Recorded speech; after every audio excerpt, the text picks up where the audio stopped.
Eu questiono muito a questão da democracia. Elegemos pelo voto democrático. Agora precisa também que a gente diga que esse voto democrático... A gente vive uma democracia voltada exclusivamente a uma racionalidade econômica. O poder econômico, ele corrompe o processo político. Eu acho que a gente tem um sistema eleitoral corrompido. O nosso sistema político hoje está corrompido. Esses políticos, esses partidos, não mais representam a população brasileira, mas representam as empresas que os financiam. E, portanto, as leis que são feitas nesse país não são feitas para a classe trabalhadora. Nós temos uma grande força institucionalizada, principalmente no parlamento, que não é uma força de homens públicos, é uma força de interesses privados, mas privado de corporações, de categorias, de agrupamentos. No sistema atual, o que mais preocupa, o que mais impera o processo é a burocracia do Estado. O Estado foi criado não para os trabalhadores. A estrutura, falando aqui de estrutura do Estado, a estrutura do Executivo hoje, ela é absolutamente incompetente. Da forma como ele está estruturado hoje, ele é corrupto, ele é corruptível e é corruptor. Há um descolamento do Estado brasileiro da sociedade. Isso vale para o Executivo, vale para o Legislativo, vale para o Judiciário. Os deputados, hoje eles buscam muito tentar fazer o que é o governador ou o que é o presidente, o que é dever do governador ou do presidente. E esquece principalmente da sua principal função, que é a questão de fazer leis, de fiscalizar. E ninguém mais acredita no parlamento, seja nos senadores, nos deputados, e muito menos nos partidos políticos. Eles são um reflexo da sociedade que a gente vive hoje. É uma sociedade extremamente individualista.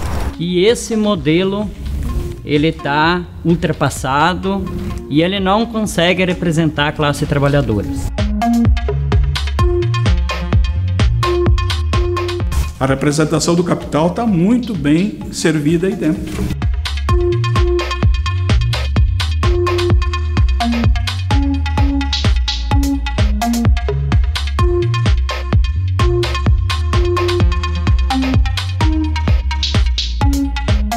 Eu estava presente no dia 29 de abril, quando deu o massacre dos professores lá em Curitiba, do servidor do Estado do Paraná.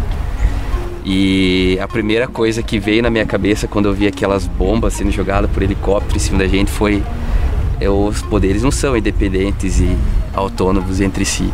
Olha, gente, mas é o mesmo modelo. 27 anos atrás, eu participei lá na Assembleia, igual o que aconteceu no mês atrás. Só não tinha helicóptero, mas tinha cavalaria, tinha tropa de choque, violência, agrediu o deputado, feriu o professor, cachorro mordeiro, tudo comandado pelo Palácio. E é um projeto ultraliberal e que me parece que a materialidade dele está colocada no grande mercado, né? É o grande mercado que vai dando meio às tintas, vai construindo identidade, vai dizendo por onde essa juventude anda, vai trazendo tecnologias, e ele tem um papel fundamental para manter isso. O Estado é refém, né, do poder econômico. A gente sabe que o financiamento privado de campanhas é o oxigênio que dá vida à corrupção em todas as esferas. Isso é a base, o fundamento da corrupção. Quem paga a banda escolhe a música. Nós tínhamos um ditado no passado que dizia: a gente põe a raposa a cuidar das galinhas. E há um descrédito da sociedade com a questão política, com a política e com os políticos de uma forma geral.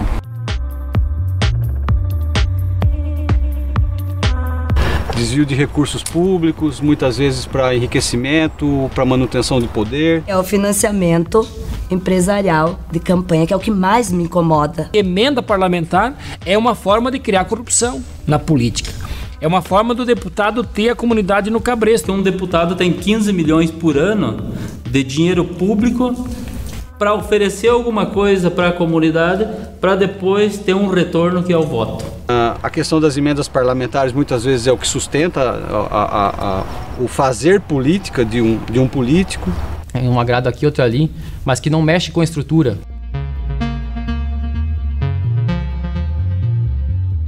Nós vivemos um momento em que há um massacre através dos grandes grupos econômicos que comandam, que dominam a mídia, né?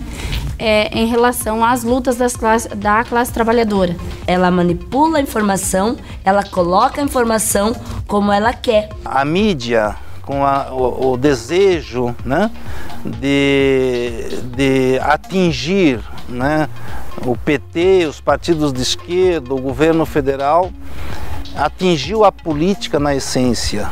Ou seja, a política se tornou terra arrasada, onde todo mundo é igual, vala comum para todo mundo. A representação dos movimentos sociais no campo, da agricultura familiar, enfraqueceu muito, né?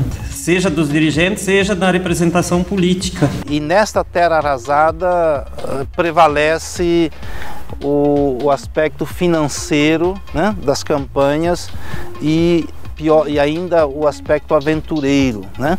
Então é o sujeito, é o indivíduo, né? A estrela que acaba sendo o mais votado, né, neste processo. Então, terra arrasada é um ambiente propício para resultado péssimo do ponto de vista eleitoral, e foi o que nós tivemos nas últimas eleições, né?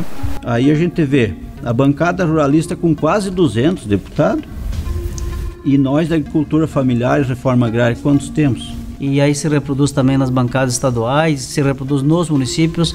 Ela se fortaleceu nessa lógica de manter o modelo do agronegócio, da exploração dos recursos naturais, do uso dos agrotóxicos. Na agricultura, principalmente na agricultura familiar, no modelo de agricultura, o capitalismo nunca avançou tanto. Nós não temos representação na educação. São hoje aproximadamente mais de 200, mas são da educação privada. Caminha a passos largos a perda de direitos trabalhistas, a privatização do SUS, a questão da educação é muito preocupante, não tem vez a população negra, os indígenas, quilombolas, a diversidade que forma o povo brasileiro, já foi falado, a questão das mulheres, da juventude. Na medida que a classe trabalhadora se organiza, toma consciência e avança, os poderosos se reorganizam e quebram com nossas atividades. Então a sociedade vai se virando, mas o capitalismo vai corroendo todos os ganhos, todas as conquistas.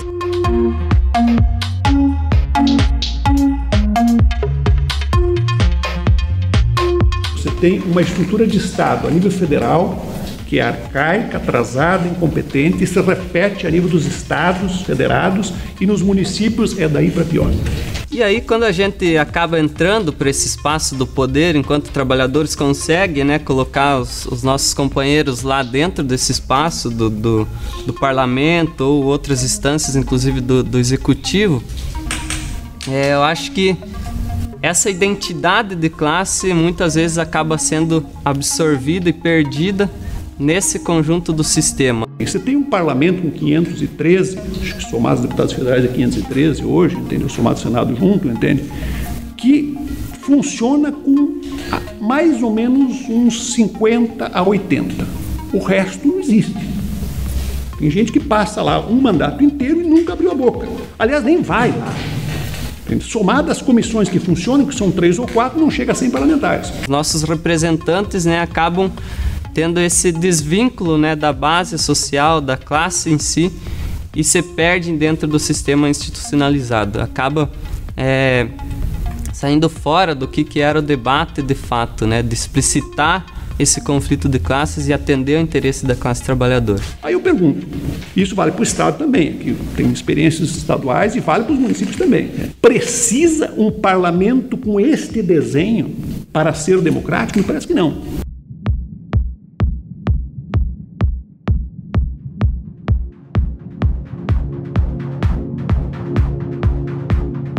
Como que se repensa isso que está aí? Isso aí está podre. Para mim, assim, investir ainda em discutir esse parlamento do jeito que ele é, para mim não vai mais para lugar nenhum. Um Congresso que não nos representa, um parlamento que não nos representa. Com esse parlamento que está aí, não vai haver mudança nunca. Eles não querem mudar. No judiciário é pior ainda. é onde a gente mais ou menos circula e tem um pouco de conhecimento mais específico, entende? Não funciona.